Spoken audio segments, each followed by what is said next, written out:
우리가 할 수 있습니다. 무엇이든지 가능합니다. 하나님, 우리의 삶에 이런 긍정적 사슬을 가지고 살아가면 하나님께 그 생각을 따라 축복하시고 또 그렇게 생각하는 것 같이 똑같은 상황으로 인도해 주실 줄로 믿습니다. 오늘도 이 시간 말씀 가운데 함께해 주옵소서. 예수님의 이름으로 기도합나이다. 아멘. 할렐루야. 우리 옆에 분하고 인사하십시다. 하나님은 당신을 사랑합니다.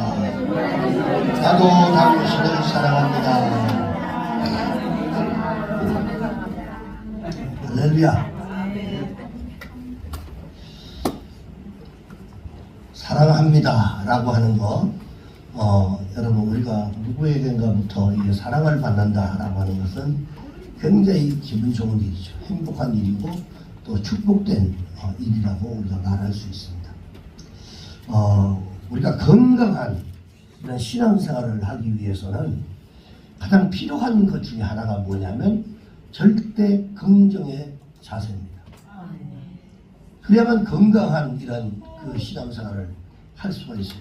창조적이고 성공적인 인생을 사는 사람들을 이렇게 보면요, 그들에게 있는 이 공통적 자세가 바로 이 긍정적인 자세를 가지고 있습니다. 뭐든지 하면 된다. 뭐 한번 해보자.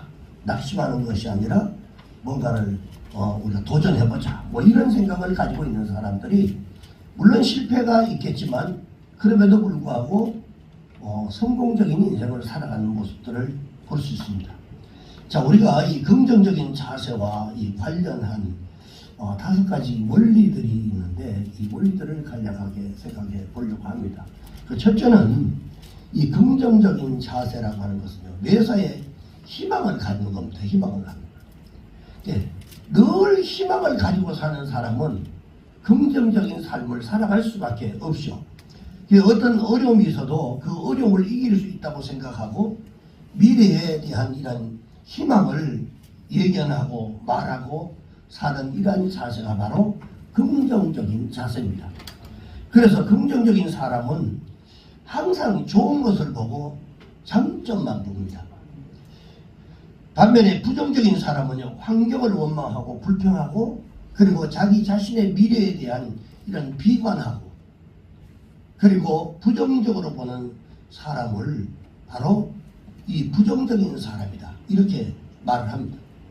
여기에서 인간의 성공과 실패와 그리고 행복과 불행의 결정이 된다는 사실을 우리가 항상 기억을 해야 됩니다. 자, 일반적으로 성공하는 사람들은요, 긍정적인 사람이고 행복하게 살아가는 사람들을 이렇게 보면 거의 다가 긍정적인 삶을 살아가는 사람들입니다. 살아가다 보면 뭐 안 좋은 일도 생기고 또 막 스트레스 받는 이런 일들도 생기겠지만 그러나 이거 다 이 또한 지나가리라 뭐 이렇게 생각하는 사람들은 긍정적인 삶을 살아가는 사람들인데, 살아가다 보면 왜 좋은 일만 있겠어요? 어렵고 힘든 일들도 있을 텐데 그때마다 거기에 스트레스 받고 거기에 빠지고 그리고 거기에서 헤어나지 못하는 이런 사람은요, 삶을 평안하게 살아갈 수가 없습니다. 그래서 우리가 항상 하나님 앞에 감사하고 현재를 주신 그 하나님 앞에 우리가 감사하는 삶을 사는 것이 대단히 중요하다라고 하는 겁니다. 반면에 이 부정적인 사람들은요, 세상을 살아가면서 많은 힘든 이런 인생을 살아가는 모습들을 우리가 볼 수 있습니다. 왜? 항상 이런 사람들이 불행한 삶을 살아가고 그리고 가정생활이 원만하지 못하고 대인관계가 원만하지 못해가지고 언제나 그 사람이 들어가면 그것이 어두워집니다. 그래서 밝게 생각하는 사람, 이런 생각들을 자꾸 바꿔야 됩니다. 그 다음에 두 번째는 우리의 생애에 있어서 성공적인 사람이 되는 것은요, 바로 이 긍정적인 사람이 되는 것은요, 축복이라는 거예요. 축복. 긍정적인 사람이 되어야 축복을 받고 살아갈 수 있다, 이 말입니다. 자, 부정적인 사람은요, 매사에 할 수 없다라고 이렇게 비판을 하지만, 그런데 이런 부정적인 사람의 영향을 받으면 옆에 있는 사람이 똑같은 사람이 되어버립니다. 부부도 여러분 우리가 닮아가는 모습들을 보면 부부가 어떻게 보면 전혀 다른 사람들인데 살아가다 보면 다 이상하게 닮아요. 그래서 부부 중에 한 사람이라도 긍정적인 사람이 있어야 그 가정이 살아납니다. 그런데 이 부부간의 관계에 있어서 이 긍정과 부정이 항상 대립을 하죠. 네가 옳으니 내가 옳으니 이게 맞다 안 맞다 어떻게 당신은 그렇게 생각하나? 이게 맞는데 왜 당신은 그렇게 생각해? 이런 대립이 사람이 긍정과 부정이 있으면 항상 대립을 한단 말이에요. 그런데 여러분 이런 경우에 긍정이 부정을 이기는 가정이 행복한 가정이 돼요. 예, 부정이 이기면 어떻게 해요? 그 가정은 불행한 가정이 될 수밖에 없습니다. 세 번째는 우리가 예수님 믿는 것은요 긍정적 사람이 된 것이다 라고 얘기를 할 수 있습니다. 우리가 예수 믿었다라고 하는 이 자체가 긍정적 사람이라고 하는 겁니다. 자, 바울이 오늘 본문에 보니까 13절에 보니까 내게 능력 주시는 자 안에서 내가 모든 것을 할 수 있다고 얘기했습니다. 이 모든 것이 뭐예요? 어떤 것이든지 가능하다 이 말이죠. 자, 그렇다면 우리가 여러분 이 말씀은 절대 긍정의 말씀입니다. 절대 긍정. 무엇이든지 가능하다. 예수 안에 산다는 것. 그가 지금 이 처한 이 환경이 모든 것을 할 수 있는 이런 환경이 되지 못한 이런 상황에서 이 얘기를 한 겁니다. 아, 나는 무엇이 가능하고 무엇이 잘 되고 그리고 뭐 행복하고 이래서 이런 말을 한 게 아니란 말이죠. 근데 그의 고백대로 하나님께서 그의 환경을 열어주신 거예요. 그리고 이게 바로 긍정의 능력입니다. 예수님이 가는 곳마다 부정적인 장소가 아니라 긍정적 장소가 됐고, 그리고 또 예수님을 만나는 사람들마다 이 긍정적인 사람들로 다 변화됐어요. 예수님이 만나던 이런 사람들은 거의 불행한 사람들, 힘들고 어렵고 그리고 고난받고 그리고 뭐 상위층에 있는 사람들이 아니고 항상 그 하위층에 있었던 사람, 항상 그 갈등의 요소들을 가지고 있었던 사람들이었는데, 그들에게 가장 먼저 예수님이 주고자 했던 것이 바로 뭐냐면 믿음이었습니다.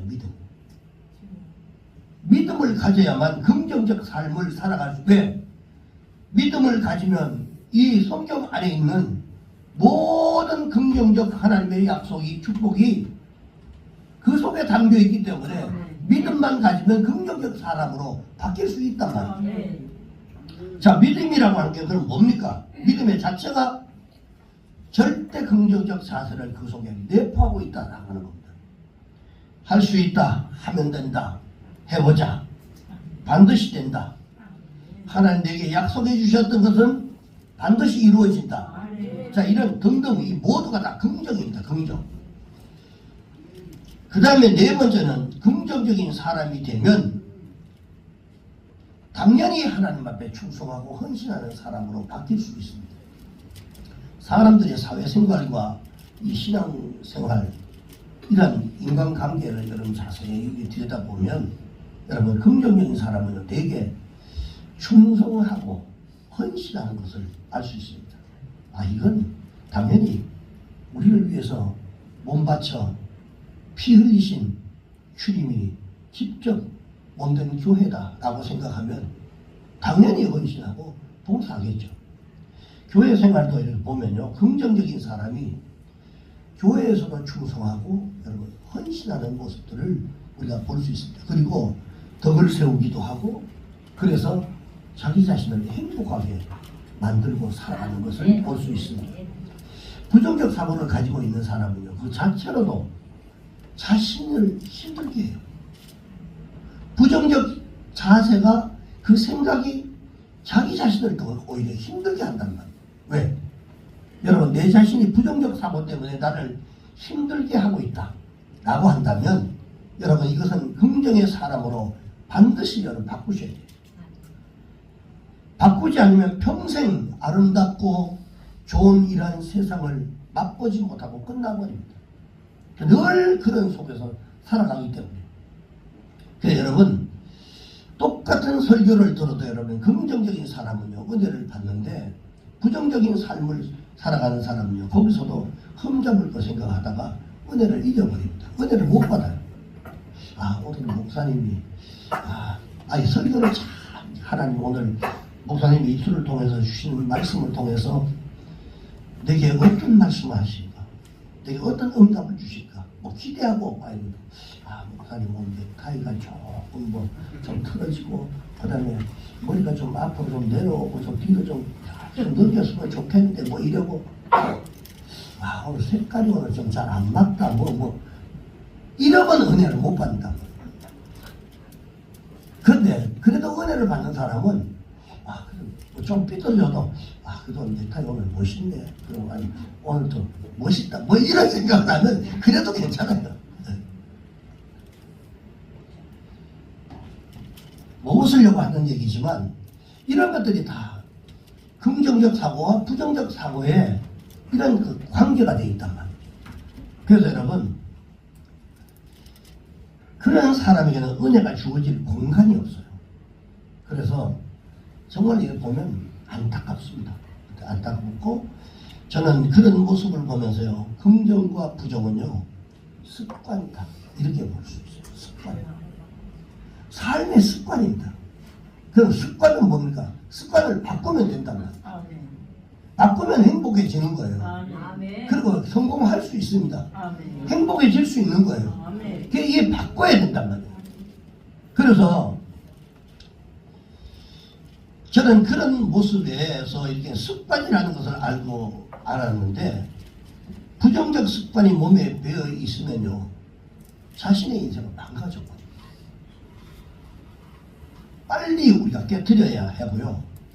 그것이 바로 내가 사는 길이다 라고 꼭 기억하시기 바랍니다. 그래서 자꾸 억지로도 내 속에는 뭐 그냥 마음은 안 들어도 자꾸 좋게 얘기하려고 하는 이 습관을 들이면요 어느 날 보면 그렇게 좋아져요. 가끔 가다가 유현숙 권사님 간증을 잠깐 이게 듣고 이러는데 뭐 신집사님하고 얘기하고 뭐 대화하는 중에서 뭐 이런지 하는데 왜 당신 자꾸 그런 생각을 하고 있냐 뭐 어떤 이제 이러면서도 하면서 자꾸 말하다 보니까 이건 안 되겠다 내 말을 바꿔야지 하면서 솔직히 말해서 이게 본인인데 안 됐지만 안 되는 건 아니지만 그래도 많은 사람들이 유현숙 권사님이 많이 달라졌다 이런 것들하고 다 느끼고 그 자신이 그런 긍정적 마인드를 가지고 자꾸 바꾸고 자꾸 생각하고 노력을 하기 때문에 그 습관을 바꾸려고 막 나가는 소리를 좀 절제하면 훨씬 더 좋아진다. 이렇게 얘기할 수 있어요. 칭찬입니다. 권사님. 당연히 칭찬이지. 많이 좋아졌다. 행복이 더 가까워졌다. 축복이 더 가까워졌다. 이런 얘기죠. 할렐루야. 다섯 번째는 부정적인 자세는요. 자기를 수렁에 빠뜨리고 어렵게 만드는 역할을 해요. 그래서 부정적인 것만 보는 사람은요. 남의 부정적인 것만 다 봅니다. 그래서 남의 부정적인 것을 보면서 자기는 여러분 부정적인 것을 계속 보는 사람이 어떻게 자기가 행복한 삶을 살아갈 수 있겠냐 말이죠. 그렇지 않습니다. 부정적인 것만 보기 때문에 긍정적인 삶이 주어질 시간이 없습니다. 남의 장점을 보는 사람은요 남의 장점을 보기 때문에 그런 시간이 여러분 지나가게 되면 자기 단점이 어느새 자기도 단점이 많은데 이 단점이 사라지고 어느새 장점으로 다 바뀌어 있어요. 그렇기 때문에 본문에 온 12절 하반절에 보니까 이 바울이 뭐라고 해요? 일체의 비결을 배웠다라고 하는 말씀입니다. 일체의 비결. 이게 뭡니까? 일체의 비결. 저 사람한테 마음에 드는 것도 있고 들지 않는 것도 있는데 근데 그 사람이 마음에 들지 않았지만 일체의 비결을 그 사람이 기분 좋아하고 행복해하는 것이 어떤 건가를 자기가 터득했기 때문에 거기에 맞췄다는 것은 자기의 생각을 내려놓고 긍정적으로 생각하고 저 사람을 위해 상대를 위해서 긍정적으로 자기 생각을 바꿨다는 얘기죠. 노력하지 않으면 절대로 이런 일이 가능하지 않단 말이에요. 근데 우리는 어려운 환경 속에 있다 할지라도요 믿음으로 살면 하나님이 여러분, 내 믿음을 반드시 축복한다라고 하는 이것을 그 어려움을 통해서 우리가 배워야 됩니다. 이게 배우지 않으면 안 돼. 말씀을 들으면서도 교회 생활하면 교회 생활할 때 가장 여러분 이런 것들을 배우기가 좋은 게, 혼자 있을 때는 뭐 내가 무슨 짓을 해도 누가 간섭하는 사람이 없지만 공동체 생활을 할 때는요, 각자의 가지고 있는 개성들이 다 있기 때문에 사람들이 다 다릅니다. 그럼 이 공동체에서 뭐 삼각형, 내가 항상 뭐 이 성격을 얘기할 때 삼각형, 사각형, 뭐 오각형 얘기하는데, 이런 공동체 속에서 자신의 삼각형 모양의 성격이면 오각형 아니면 원형으로 불릴 때 가장 자기에게 손상이 안 있는 이런 것들로 찾고, 그런 사람들을 보면 맞춰가는 거예요. 이런 공동체 속에서 이걸 못 배우면 세상에 나가 절대로 배울 수가 없습니다. 그래서 교회가 대단히 중요한 겁니다. 좋은 사람, 장점도 볼 수 있는, 배울 수 있는 그런 사람들이 있고, 내 주변에 있고, 그리고 단점을 보면서 내 단점도 돌아보면서 나를 돌이킬 수 있는 이런 기회도 만들어주는, 이게 바로 교회 생활하는 게 장점입니다. 여러분, 우리는 어려운 환경 속에 있다 할지라도 절대로 믿음을 살면 하나님 반드시 내 믿음을 축복하시고, 그리고 또한 이 어려움을 통해서 이런 것을 반드시 배우시기 바랍니다. 자세히 보면 믿음의 사람은요, 남을 볼 때 다 장점을 봅니다. 저 사람은 참 저런 거 이런 참 좋다. 저 사람들이 성공하는 삶이 뭘까? 성공한 게 뭘까? 그럼 어떻게 성공했을까? 어떻게 저렇게 남들보다 사람들이 존경을 받을까?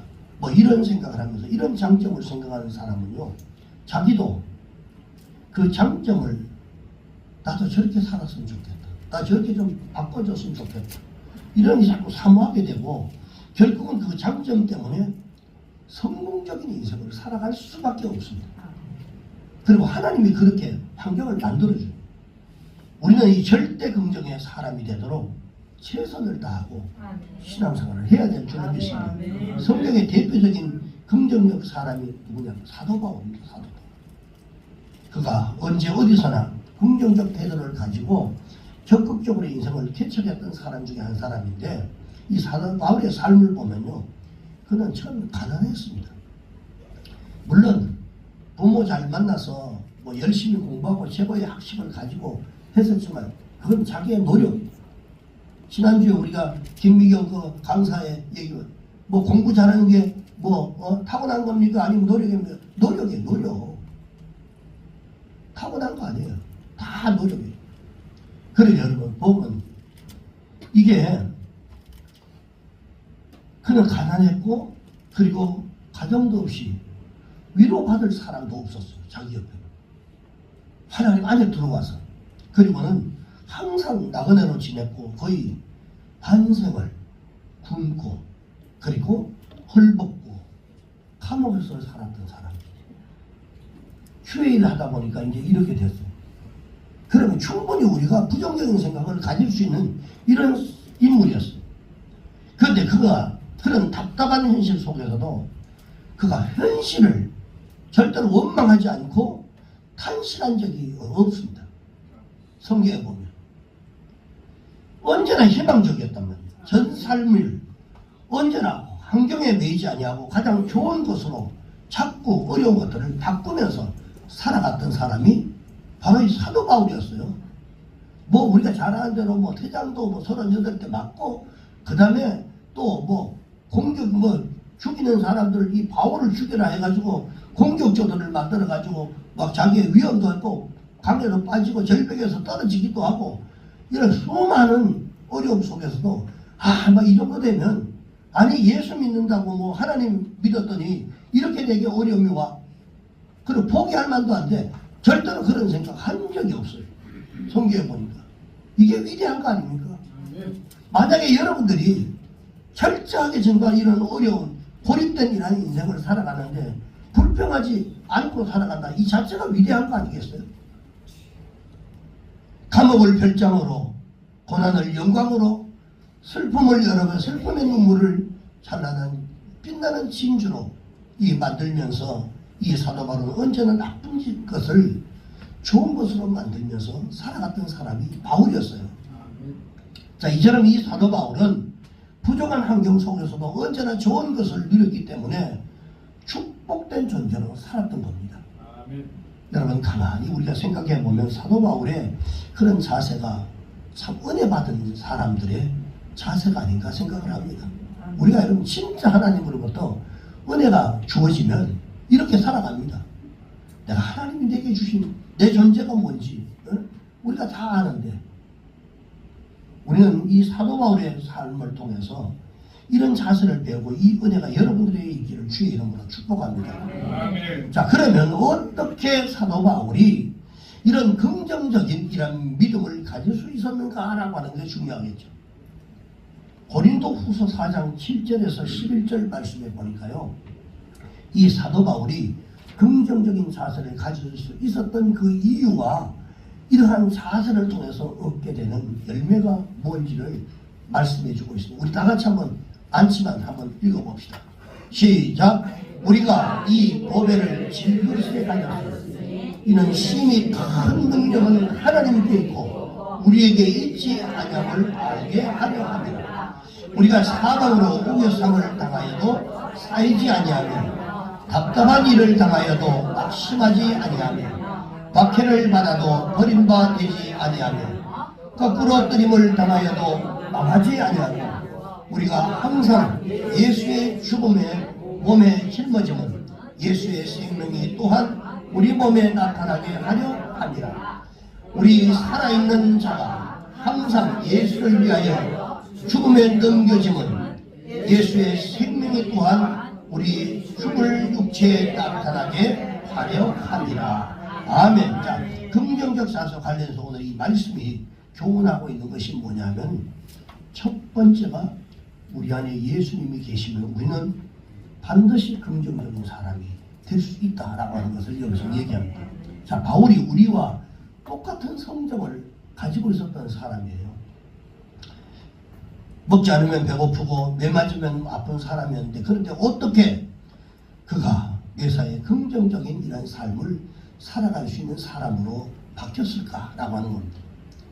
방금 읽었던 우리 고린도후서 4장 7절의 말씀을 보니까요, 그 이유를 대충 짐작을 할 수가 있습니다. 7절에 뭐라고 해요?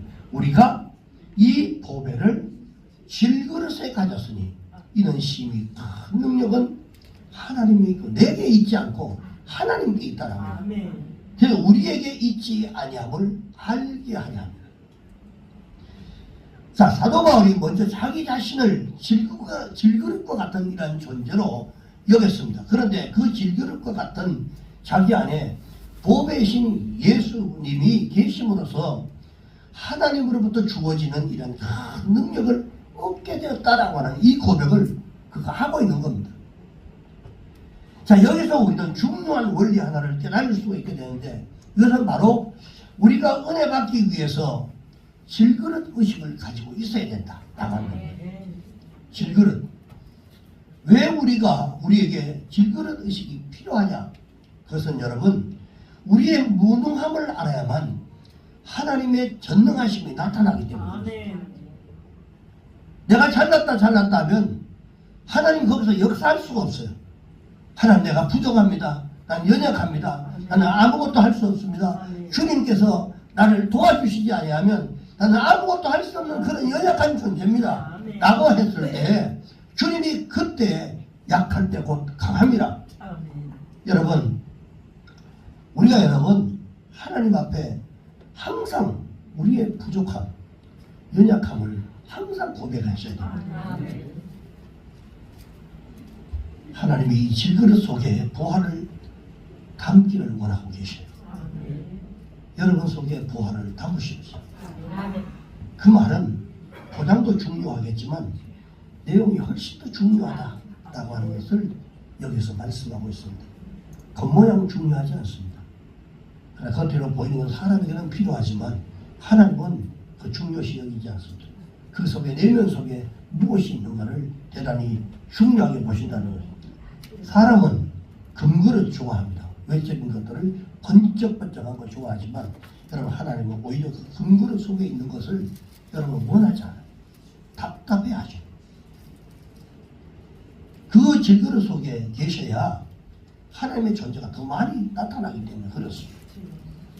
네, 저는 우리가 약할 때 강한 이런 하나님의 은혜를 입는 것이 바로 진짜 축복이 아니냐라고 하는 겁니다. 우리가 무능함을 느낄 때 전능하신 하나님의 능력이 임한다라고 하는 이 사실을 잊지 않기를 바랍니다. 그런데 우리는 여전히 내 환경조차도 바꿀 수 없는 연약한 존재이면서도 불구하고 전능하신 하나님의 능력을 의지하지 않고 그분의 도움을 구하지 않는다는 거죠. 이게 문제라. 어느 정도 우리가 수준 있게 산다 할지라도 현재 수준보다도 훨씬 더 월등한 인생을 살기 위해서는요, 현재 내가 가지고 있는 거기에서 더 주님을 더 의지하셔야 돼요. 여러분, 질그릇이지만 여러분 안에 계신 예수님은 무엇이든지 가능하게 하시는 여러분 능력을 가지신 분이라고 하는 사실을 잊지 않기를 바랍니다. 그분을 여러분 의지하시기 바랍니다. 그리고 그분을 신뢰하시기를 주의 이름으로 축복합니다. 그리고 두 번째 보면 고린도후서 4장 7절에서 11절의 말씀이 교훈하고 있는 두 번째 이유는 뭐냐면 우리 안에 주님이 계시면 길이 막히는 것 같아도 길이 열린다라고 하는 겁니다. 하나님이 우리 아버지시고 우리 주님이신데 그냥 여러분 우리가 우리의 길을 막겠습니까? 우리 불러놓고 우리를 망하게 하시겠어요? 그렇지 않습니다. 하나님이 한쪽 길을 막으시는 이유는 우리를 절망하게 하기 위해서가 아니라 바로 다른 길을 여러분 열어주시기 위한 것이다. 그 길은 가면 안 되기 때문에 그 길을 막아버리는 것이고, 그리고 갈 수 없기 때문에 어차피 우리가 이 길을 못 가기 때문에 다른 데로 갈 수밖에 없는 상황이 되도록 하나님이 그렇게 역사하시는 거란 말이죠. 그러니까 우리가 어떤 상황을 만나도 낙심할 필요가 없어요. 아, 이게 안 되는구나, 막혔구나 하면 아, 하나님이 또 다른 길을 주시겠구나. 그러려고 나를 여기다 자꾸 막아버리시는구나. 이게 걱정의 사람이죠. 고린도후서 4장 8절에서 9절의 말씀을 보니까 우리가 사방으로 우겨섬을 당하여도 쌓이지 아니하고 답답한 일을 당하여도 낙심하지 아니하며 박해를 받아도 버림받지 아니하며 거꾸로 뜨림을 당하여도 망하지 아니하고. 자, 왜 사방으로 우겨섬을 당해도 쌓이지 않고 왜 길이 열리냐 말이죠. 왜? 무엇 때문에? 새로운 길, 위로 향한 길이 크게 뚫려 있기 때문에 가능한 것입니다. 그래서 하나님의 능력을 힘입고 믿음으로 사는 이러한 사람들은 사람으로부터 버림을 당해도요 탄식하거나 원망하지 않습니다. 그리고 자기 자신과 환경을 절대로 탓하지 않습니다. 우리 다 부족한 사람이기 때문에 내 자신 너는 왜 그렇게 부족하냐? 암만 해봐야 더 부족하게 되어버릴 수밖에. 그러니까 절대로 우리 자신을 탓하면 안 됩니다. 바꿔야지. 회복해야지. 내 습관을 조정해야지. 내 사고를 바꿔야지. 이런 생각을 가져야만 행복한 인생을 살아갈 수 있습니다. 여러분, 단 1%의 가능성만 있어도요 낙심하지 않고 새로운 여러분 삶의 도전을 할 수 있어야 됩니다. 어떤 사람들이 긍정적 사람이고 믿음의 사람입니까? 여러분, 우리가 어떤 사람은 신앙생활 하면서 교회 다녀도 뭐 그렇게 기도해도 별로 그냥 뭐 응답도 없고 그냥 교회 말씀은 그렇게 많이 하는데 기도해도 뭐 응답도 없고 그냥 뭐 잘 되는 것도 없고 교회 열심히 다녀도 뭐 안 되는 건 역시 안 되더라, 뭐 이런 생각을 가지고 있는 사람들이 있습니다, 분명히. 근데 아주 굉장한 것이다 발견하는 것처럼 그렇게 생각하는데, 여러분, 세상은 믿을 게 못되고 뭐 사람도 믿을 거 없다, 뭐 이런 생각을 가지고 있는 사람들이 신앙생활하는 사람 중에도 많이 있습니다. 근데 여러분, 우리가 원래부터 세상을 믿고 산 사람 아닙니다.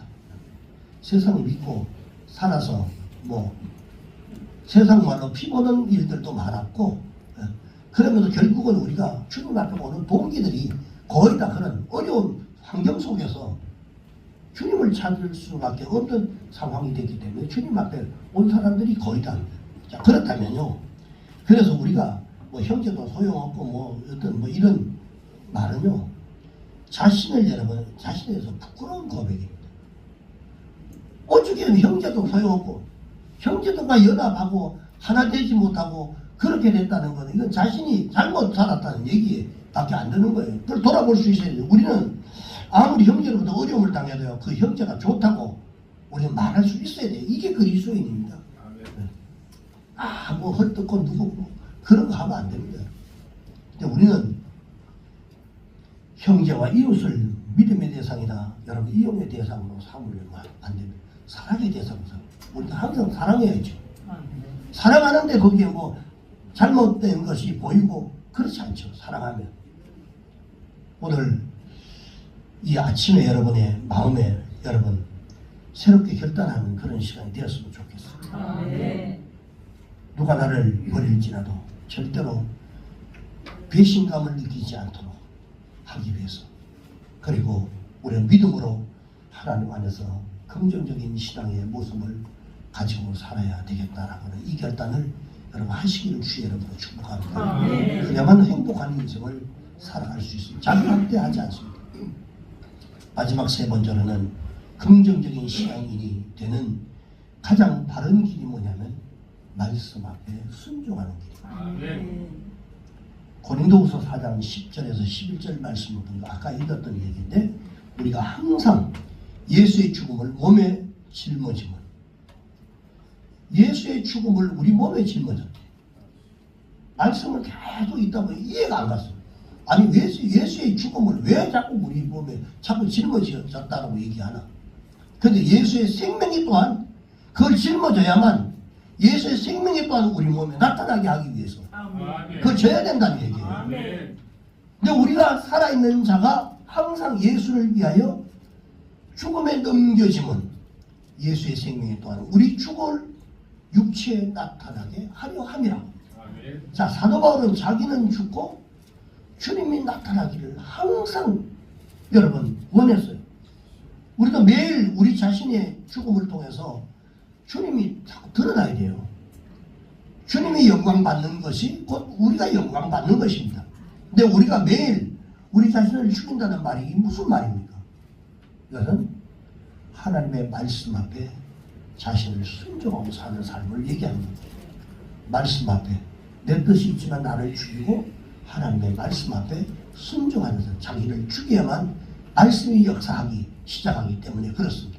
근데 우리는 항상 내 판단과 하나님의 판단이 갈등하는 것을 여러분 신앙생활하면서 자꾸 경험을 해요. 내 생각은 이건데 하나님은 자꾸 이렇게 말씀하고 순종하라고 말씀하는데 어떻게 해야 되나? 이런 갈등을 할 때가 많이 있어요. 그럴 때 하나님의 판단이 말씀에 절대적으로 순종하며 우리가 살아가는 이런 삶을 살아야 됩니다. 그렇게 결단을 해야 돼요. 이게 바로 믿음의 결단입니다. 내 마음은 이런데 하나님은 저렇게 얘기하시는데 그러면 내가 내 마음을 죽이고 하나님의 말씀에 순종하는 거예요. 이때 하나님의 역사가 나타나는 거예요. 이게 믿음입니다. 자기를 꺾고 주의 말씀에 순종하는 거예요. 이때가 바로 하나님의 역사를 경험할 때입니다. 자, 이런 자세가 열리게 되면 신앙생활에 놀라운 역사가 나타난다는 거예요. 여러분 사람의 믿음을 가장 좌절시키고 떨어지게 하는 것이 뭔지 아십니까? 그것은요 자기 속에 있는 성격입니다. 성격. 아니 나는 뭐 그냥 왜 자꾸 하나님 딱 이렇게 얘기해? 그 자기 성격이에요.